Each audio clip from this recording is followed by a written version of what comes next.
Welcome back. I am in conversation with Rohan Gogoi, writer, poet, and corporate communicator. Rohan Gogoi, we were talking to me about how you became transformed into an Urdu poet. I want to hear more about it. And how did you dare to write a full collection? Okay, translating one of your own poems into Urdu is fine, I can understand. But how did you gather the courage to write a full collection in Urdu? Right. My first poem was the translation of an English poem, a self-written English poem, which was Here I Go. So Here I Go becomes Alvida, which was easy. Then I translate Frail Old Man, again a poem that I had written some 7-8 years back, again into Urdu.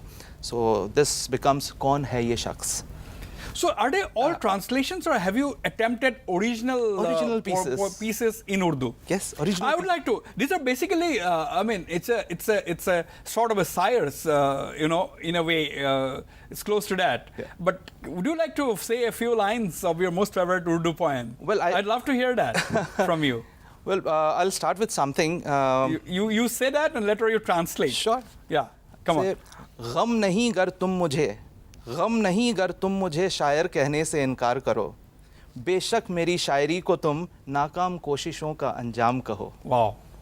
कह सकते हो उर्दू ज़ुबां से मेरा दूर तलक वास्ता नहीं, कह सकते हो उर्दू ज़ुबां से मेरा दूर तलक वास्ता नहीं, मगर इन लफ्ज़ों के सिवा मेरे जज्बे को दिखता और कोई रास्ता नहीं।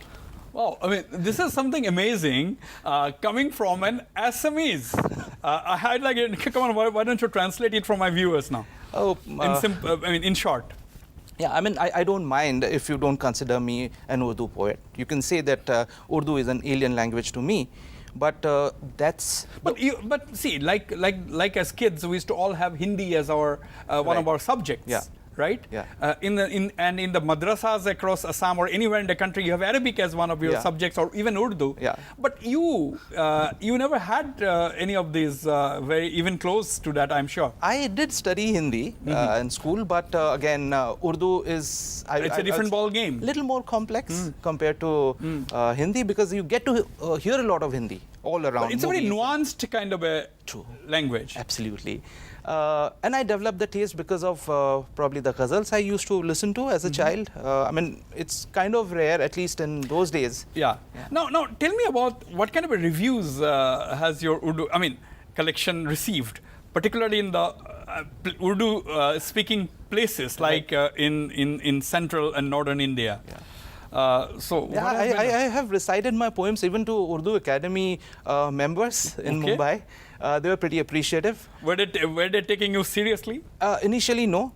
They thought probably this guy is trying to learn Urdu and probably he just wants to be a part of our mushairas. And then they wanted me to recite something for them, and they loved what I recited. You'll see that Samir ji has endorsed my book.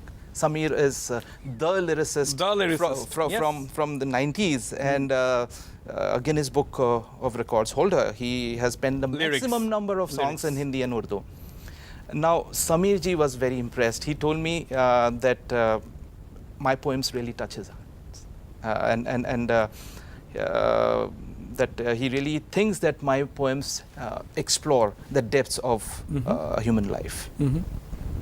Now, what is going to be your identity? Are you really a bit worried about that?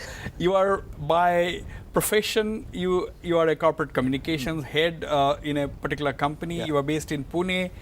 You are an English novelist. You are into fiction. You are writing your second novel at the moment. Yeah. First novel has gone into 3 reprints. Now you have this Urdu collection. What is the road ahead? Do you think that you need to focus on something, or are you a little confused, or are you not? No, absolutely not. I am a communicator, and I have been communicating all these years. And for communication, language is no barrier. Not at all, because different expressions require different kind of languages. I think some emotions can be best expressed only in Urdu. And there are things which are kind of matter of fact. I think English is my preferred language. I tend to get emotional at times about various things.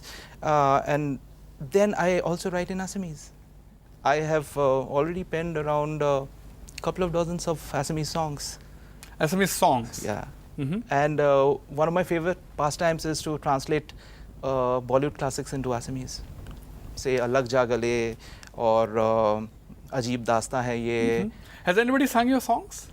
You've translated I versions? have recorded those in my own voice.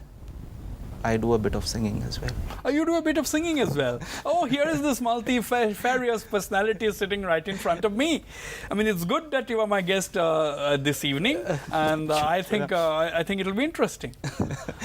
Okay. Yeah, I mean, like now, I'll coming back to your second novel. So, Chasing Maya is about some kind of a midlife crisis that your protagonist has. It is semi-autobiographical. Perhaps a lot of readers or a lot of people who are in today's world can connect with that kind of a storyline. A lot of people go through this midlife blues, if you may use the word. True. Now, what is your second novel all about? Have you titled it? It's untitled, but maybe I'll call it The Flying Yogi. The Flying Yogi. Yeah. So, what is the story about? What is it about? It's about a man who's born with special abilities, but special abilities, very special abilities, and he has some paranormal experiences as well. But it takes him a while to realize that he is not a normal human being, and like his father, even he tries very hard to, remain quiet, and he wants to believe that he is, like as normal or as common as anybody else. Right.